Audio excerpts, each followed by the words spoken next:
everyone, my name is Kalthoff and welcome to a Stamping to Share video.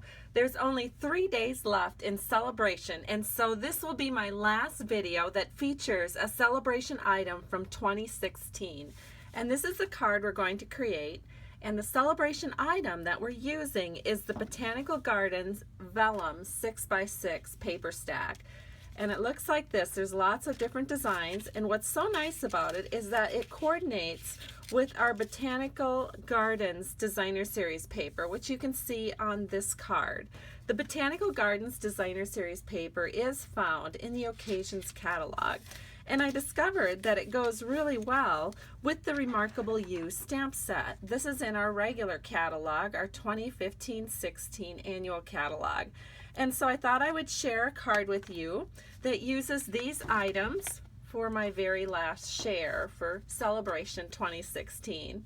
So you can see we use the vellum paper, and then of course the Botanical Gardens Designer Series paper, and then on the inside just something nice and simple. And that way you can go ahead and create whatever you want for the inside of your card. This could easily be a sympathy card, or it could be any other occasion that comes up in your life. It could be a birthday card, or a thinking of you card, or even somewhat of a masculine card. So let's go ahead and get started. The first thing that we're going to need is some cardstock to make the base of our card. This is 4 1/4 by 11 inches, and then I've gone ahead and scored it at 5 1/2. So what I'm going to do is just fold along the score line. Typically, if you fold towards the mountain, that's the part of the score line that bumps out. If you fold towards that, you will have less breakage on your sides. So I just like to say that every once in a while and remind people of that. Also, one of my very favorite tools is the Stampin' Up! Bone folder. Allows me to give a nice crease along the edge of the card so it will lie flat while we work with it. The next thing is a piece of our Botanical Blooms Designer Series paper. This is 4 by 5 1/4, and we're just going to go ahead and glue this straight onto the front of our card. There is no stamping on this, and there's no ribbon wrap, so we're free to just put it on here. I like to use the glue because that way I can wiggle it into place and make sure all 4 borders are nice and even. The inside panel of our card, we will be using crumb cake cardstock. This is cut at 4 by 5 1/4. And then I've gone ahead and on the inside panel, I've just taken a little strip of coordinating Designer Series paper. This is 3/4 inches by 4 inches, and I just glued that along the edge.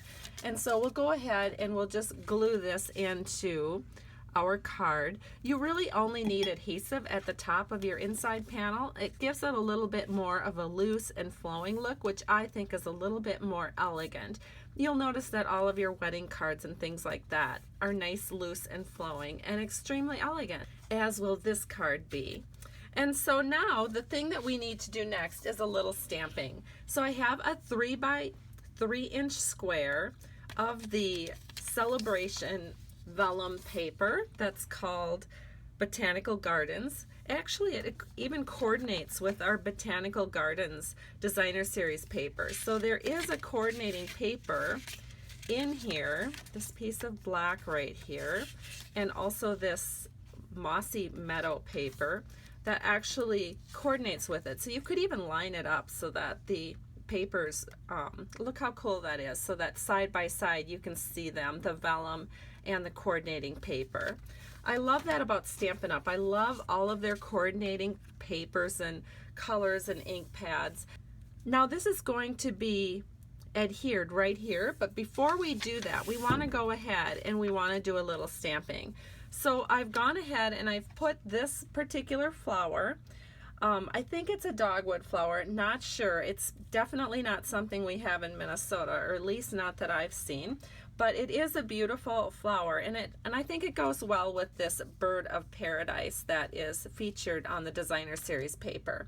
So I'm just going to take some StazOn black ink. Anytime you're stamping on something that could possibly smear, it's a good idea to use StazOn ink because there's a very quick dry time with StazOn, and it will stamp on anything. It's just that kind of ink, and it's permanent.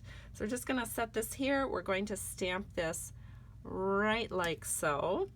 Give it a nice press, let the ink have time to settle into the paper, and then we're going to lift it away, and we have our image stamped. Now the next thing we need is our For You here at the bottom. One thing I love about the Clearmount stamp sets is that you can go ahead and actually break them into separate pieces. So the sentiment, and I'm so grateful for you, I went ahead and I just chopped it off between the grateful and the for so that I would have two different stamp sets. And if I ever want to use them together, I can just kind of piece them back together and put them on a longer block, and away I go. But for this card, I just wanted the For You. So I went ahead and I chopped it up, and then I'm going to ink up the For You again in our Stays on Black ink, and I'm just going to stamp this right here in the lower left-hand corner of this vellum panel.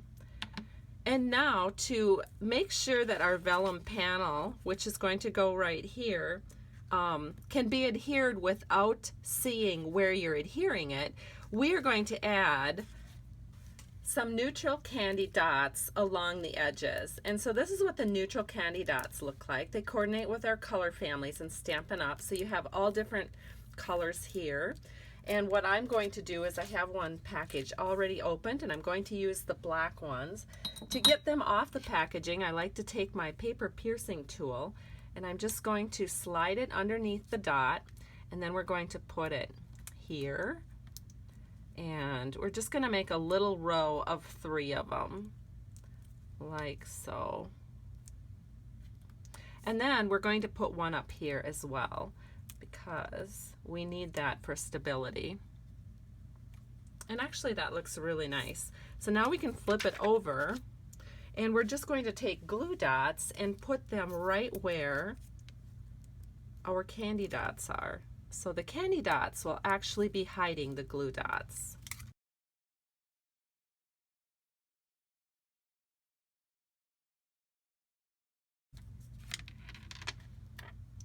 And then once we have our glue dots all on, we can go ahead and we'll just put this piece of paper down like so. And what I'm doing is I'm making sure that these 3 edges are all about even.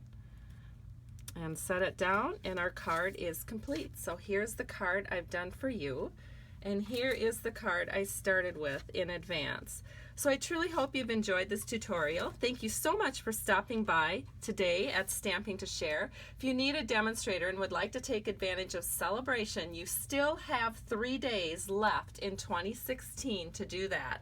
So visit my blog at www.stampingtoshare.com, and you'll find links there to place orders as well as links to different catalogs that we have available to you.